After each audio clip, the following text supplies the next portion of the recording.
અત્યારે આપણે જે ઝિયારત માટે જે આવ્યા છીએ એ દુનિયાનો સૌથી પહેલો પહાડ, એટલે કે અલ્લાહ તાલાએ દુનિયાની અંદર જે દુનિયા બનાવીને એની અંદર સૌથી પહેલો જે પહાડ બન્યો એમનું નામ છે જબલ અબુ કુબૈસ.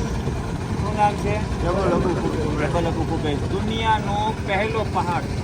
પહાડો તમે બધા ઘણા જોયેલા છે, જેમ કે માઉન્ટ એવરેસ્ટ છે, દુનિયાનો સૌથી ઊંચો પહાડ છે.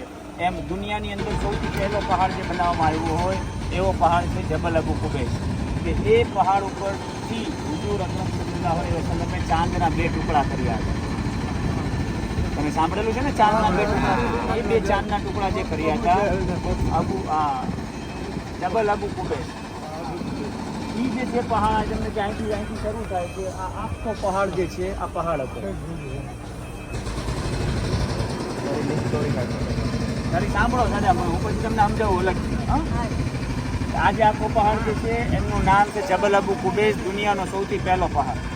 અને એ જે જગ્યાએથી જે છે હુજૂરે જે ચાંદના 2 ટુકડા કર્યા હતા એ જગ્યાના નિશાનીના તौर ઉપર અહીંની હુકુમતે એ જગ્યા બાકી રાખી છે.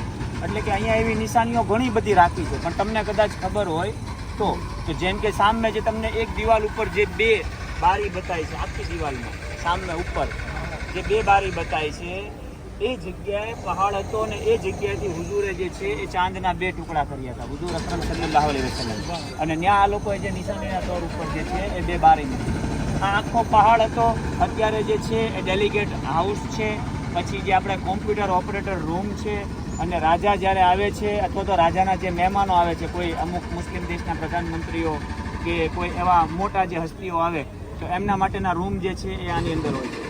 મૌલાના જે છે અહીંના મસ્જિદના મૌલાના એ પણ જે છે એ અહીંયા રોકાય છે. એમનું મકાન અહીંયા હોય છે, બરાબર? કે ત્યાંથી સીધા જે છે એ હરમ શરીફની અંદર દાખલ થઈ જાય ને ત્યાંથી નમાઝ પઢાવીને એમના મકાનની અંદર દાખલ થઈ જાય, બરાબર? તમે જોઈ લીધી ઝિયારત. અને હુજૂર અકરમ સલ્લલ્લાહુ અલૈહિ વસલ્લમ જે છે એમનો જે જગ્યાએ જન્મ થયો હતો એ મકાન પણ અહીંયા મક્કાની અંદર મોજૂદ છે.